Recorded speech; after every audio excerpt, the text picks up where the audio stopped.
Hello and welcome to Pedal of the Month. Today we have a Klon, a DIY Clone Centaur Klon Clone that I built from Wish, which cost me very little in a Black Friday sale.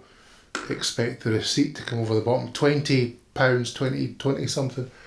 I don't remember when clones came along.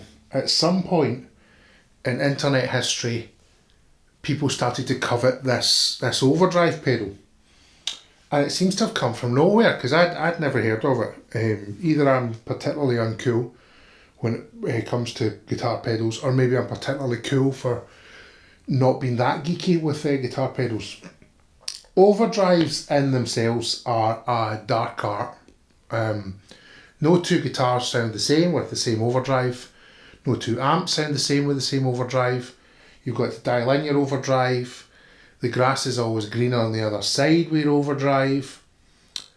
You play it for a wee while and then you get bored with it overdrive. It sounds great in your house overdrive, but then you play it with a drummer and nobody can hear you overdrive. It's quite similar to EQ in that respect.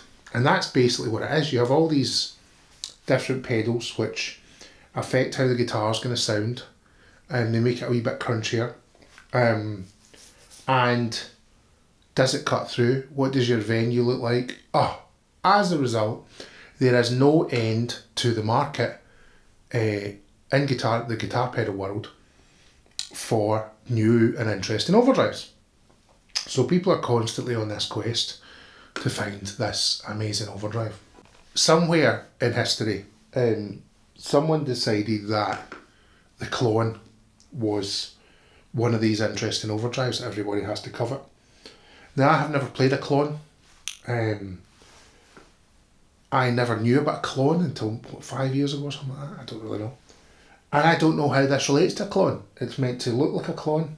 Who knows? About it. It's quite a, I would say, transparent overdrive in that you can still hear the character of your guitar and your amp. You know, if you put on a big metally distortion, it doesn't necessarily matter what amp you're playing it through or what guitar you're playing, for the tone anyway, you know. And I think this sounds quite nice. So I'll show you how it sounds and then I'll talk loads, right? So there, as always, dry signal. Guild S50 Fender 5-watt Champion 600, which in itself changes how it sounds depending on how warm it is and how hot it is, because it's valves. So like the weather, the atmospheric pressure, anything changes, and it's these intricacies which make us think that we've found the greatest overdrive ever, and then we change our mind, which means you get to just buy things forever more. It's a great thing. Anyway, dry signal.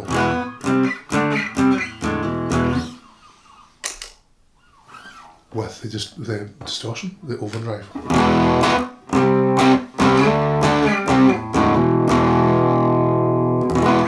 There's a lovely growl from it.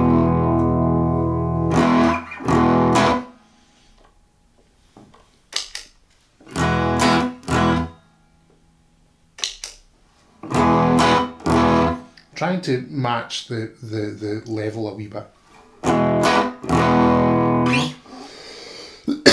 So that's comfortably a very nice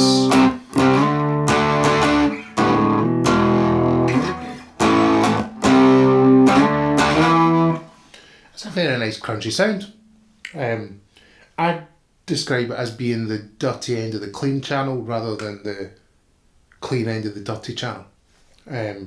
Sometimes when you had these old Marshall amps, usually the ones that began with MG because we're not rich, they sounded horrible tinny overdrive.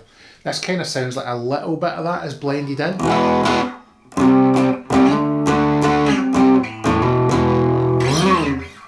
So we can turn it down.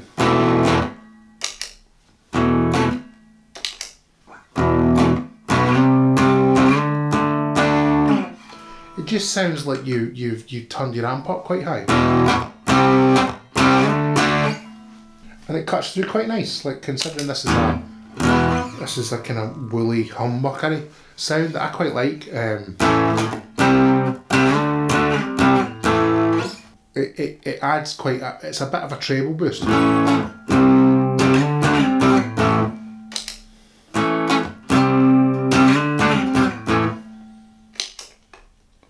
And then as you turn it up,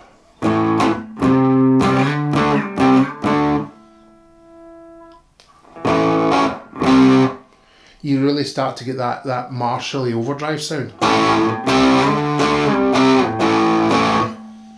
Which I'm not a fan of, but now I've got a pedal that can do it, if I decide that I want it.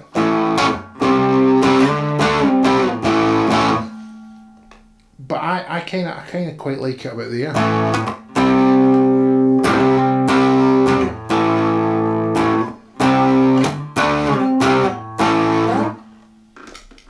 And now the rest of the world uses reverb with their amps.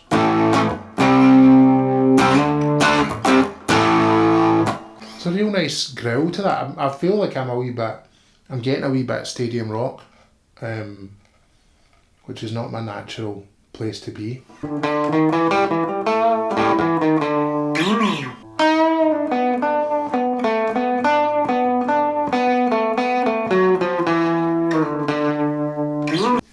That's a lovely addition to my my collection.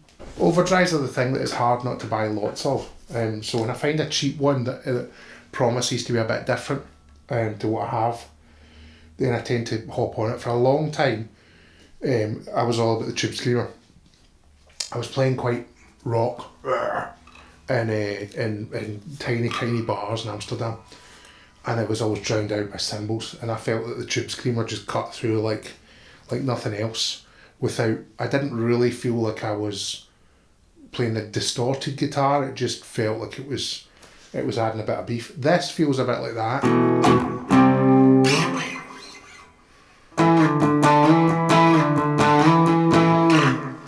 But it does edge into that kind of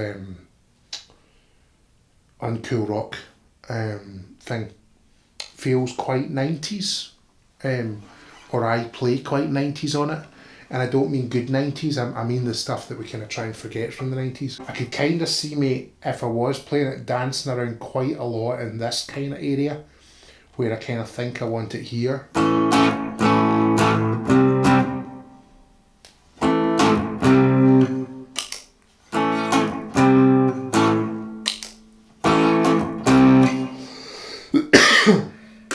So that's doing almost nothing down there.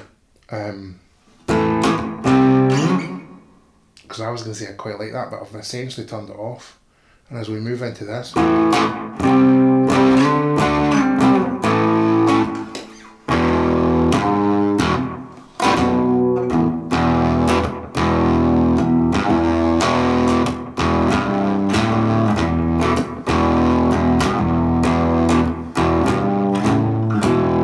at the low end I'm starting to get some kind of nice fuzz tones. And this shouldn't be called treble, this should be called cut through, because it kind of lets you decide how far you're going to cut through.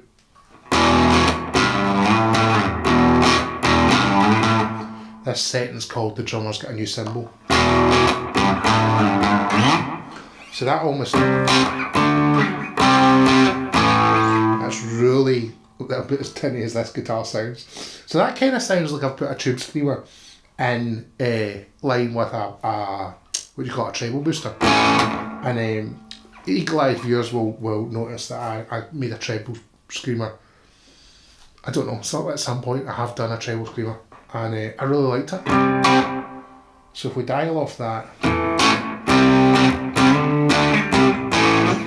that's a treble screamer. Did I say treble screamer? Treble booster, less coffee, right? So it's really versatile, but there is a couple of areas on the dial that I feel moves towards cheap Marshall, and you have to kind of dance away from them a wee bit. But at the same time, if I want it,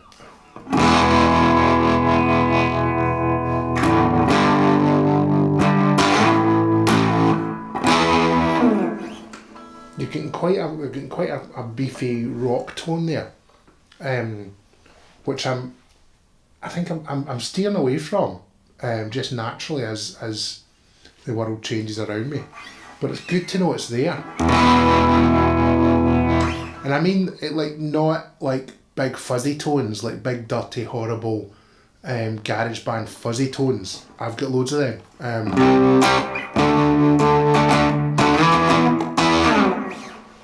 That sounds quite dirty, quite horrible, quite tinny, very transistor ampy.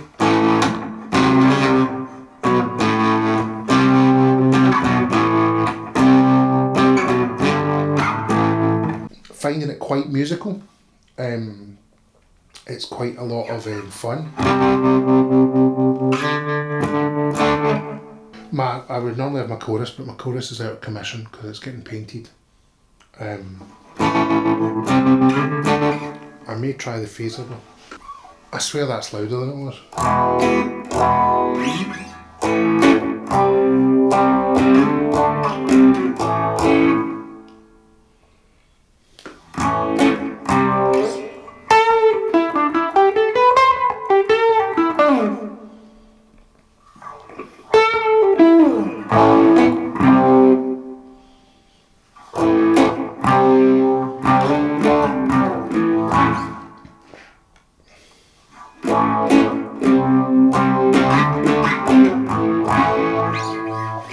So that's really interesting. I should do a proper comparison, but I don't feel I'm getting the Eddie Van Halen tones out of that.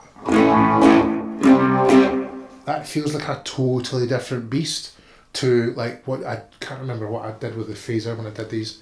It might not be up yet. I think I did a big muff into a phaser, right? Which gave a kind of Eddie Van Halen tone. This feels like it's not quite right.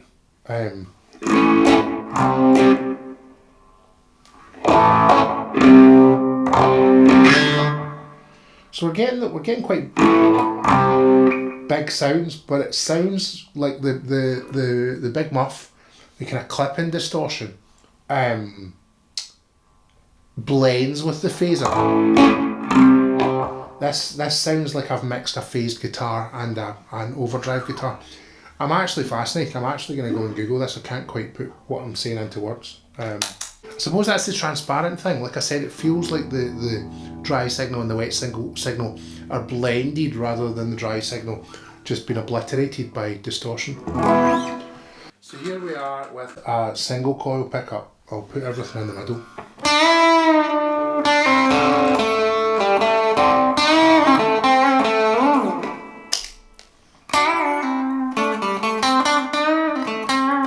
So it's really fattening that sound without you really thinking that it's like a distortion.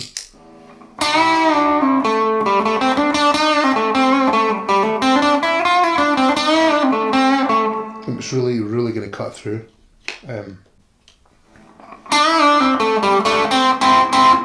You see that when you turn up the gain, you're just it's not fattening the distortion. It's just making it a bit more bitey.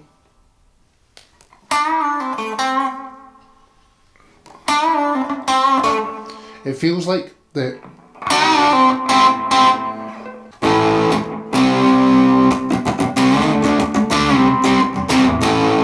so we kind of got like ease off the gain and you're getting kind of quite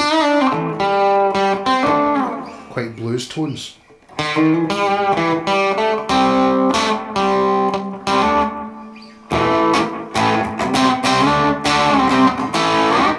So that's probably what I would expect from a tube screamer.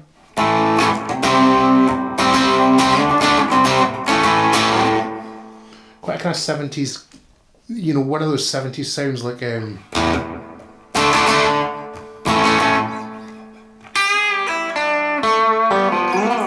we go. I don't know how to play that, but you get the idea. You know, like it's you know, it's kind of it's dirty on the clean channel rather than clean on the dirty channel, What on earth does that mean?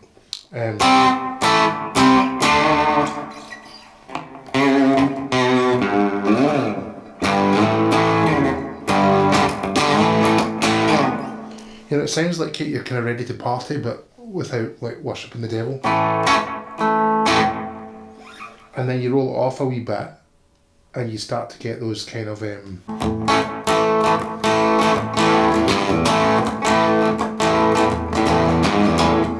you know, it's a kind of Chicago blues. You know, that's kind of what I would expect from like a blues breaker pedal or something. So very nice on the single coils.